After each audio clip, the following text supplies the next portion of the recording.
ኦርቶዶክስ ተዋህዶ ግን ጳጳስ አይሳሳትም። ከተሳሳተ አውቆ ነው። አነገር ልንገራችሁ። እኔ አሁን ሮማን የተናገርኳት ሮማን እኮ ትክክል ነበረች።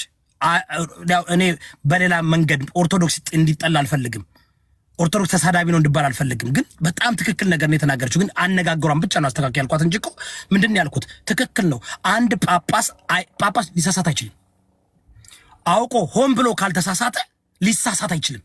አውቆ ምክንያቱም የሰበከው ቴዎሎጂ የሰበከው ዶክትሪን በጣም ትልቅ ዶክትሪን፣ ትልቅ ስህተት ዶክትሪን። ኦርቶዶክስ ተዋህዶ የማያስተምረውን ትምህርት ነው ያስተማረው። ምን እናታውቃላችሁ? እንደ አይዟችሁ እንዳደነግጡ ማርያም ቤዛ አይደለችም ያለው። ዛሬ ምን እየተባለ ነው? ስሎግን ሆኖ ይሄው እንዴት መንግስት ያመጣው እንደሆነ የምታውቁ እንዳሉ ይሄ የቲክቶክ ጴንጤዎች ምን እያሉ ነው? ምን ብለው መጡ? ምን ብለው መጡ? ጋይስ ምን ብለው መጡ? ጻፉልኝ ከታች ምን ብለው መጡ? ተደራጅተው ነው። እና ሮማን እግዚአብሔር እንደ ድሮ ተመለሽ። የድሮ በጣም ኦርቶዶክስን ተወጃለሽ፣ ኩራጌን ተወጃለሽ፣ አማራን ተወጃለሽ። ግን መናገር ማትችለው ነገር አለ እናውቃለን። እዮዳ መረጃ ነበረኝ። እሺ መረጃ 3 ጳጳሳት ወደ ኢትዮጵያ እንዳይገቡ የተከለከሉት ባለፈው ትዝ ይላል። ከኤርፖርት ምናምን የተመለሱት አቡነ ጴጥሮስ የኮሙኒኬሽን ሚኒስተር መግለጫ ወጣ ወደ ሀገር እንዲመጡ ብሎ።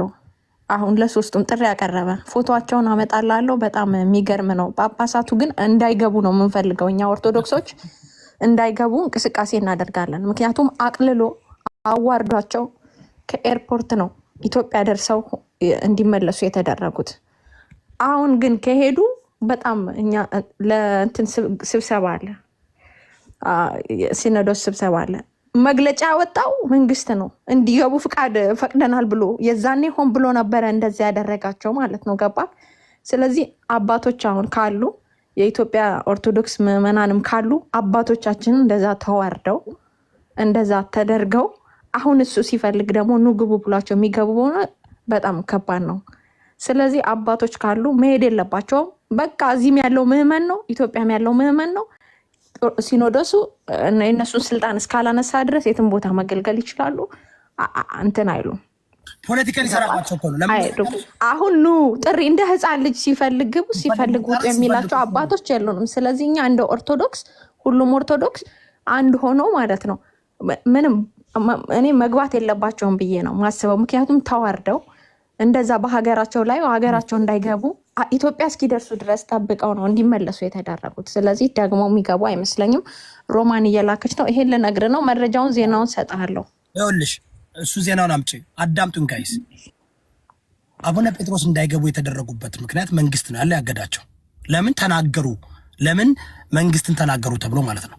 አሁን ግቡ የሚባሉት ሊጠቀምባቸው ነው። ያው አብይ አህመድ ታውቃላችሁ፣ ለመጀመሪያ ጊዜ በኢትዮጵያ ታሪክ የኦርቶዶክስ ተዋህዶን የደፈረ አብይ አህመድ ነው። የኦርቶዶክስ ተዋህዶ ቅዱስ ሲኖዶስን አምጥቶ እንደ ህፃን ልጆች አስቀምጦ ፓርላመንት ፊት ለፊት የሰራውን ፖለቲካ አይታችኋል። የተናገረውን ንግግር አይታችኋል። በሚገርም ሁኔታ